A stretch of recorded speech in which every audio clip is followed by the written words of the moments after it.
Hello viewers, welcome to my channel before the time. இன்றைக்கி இந்த வீடியோவில் நம்ம என்ன பார்க்க போகிறோன்னா, மில்க் பாயசம். ஏலக்காய், பாதாம், முந்திரி, நெய், ஜவ்வரிசி, சுகர், சேமியா, மில்க் மேட்.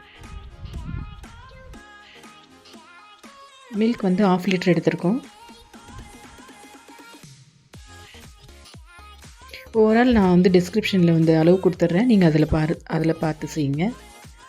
ஃபஸ்ட்டு நம்ம என்ன பண்ண போகிறோன்னா, பால் வந்து காய்ச்சிக்கலாம். நம்ம 1/2 லிட்டர் பால் எடுத்திருக்கேன், அது காய்ச்சிக்கலாம். நம்ம இன்னொரு பேனில் வந்து நம்ம எடுத்திருக்க அந்த 50 கிராம் ஜவ்வரிசியை நல்லா வறுத்துக்கலாம். ஏன்னா வறுத்து செய்யும் போது தான் உங்களுக்கு வந்துட்டு அந்த ஜவ்வரிசி கரையாமல் முத்து முத்தாக இருக்கும்.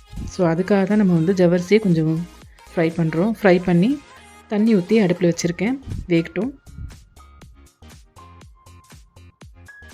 பால் ஒரு பக்கம் சூடாயிட்ருக்கு. ஜவ்வரிசி நல்லா வேகட்டும்.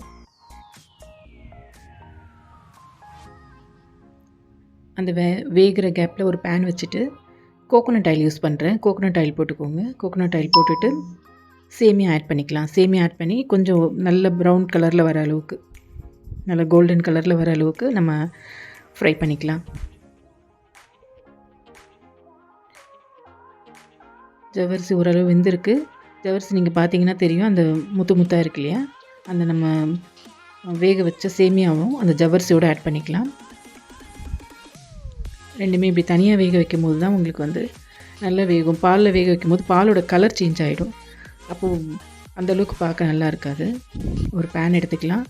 பேனில் நெய் ஆட் பண்ணுறோம். நெய் ஆட் பண்ணி நெய் உருகிற அளவுக்கு வெயிட் பண்ணிவிட்டு முந்திரி ஃப்ரை பண்ணிக்கலாம். அந்த திராட்சை வந்து கொஞ்சமாக தான் ஃப்ரை ஆகணும், அது அந்தளவுக்கு ஃப்ரை ஆகக்கூடாது, சரிங்களா? அதனால் போட்டோடனே எடுத்துடலாம்.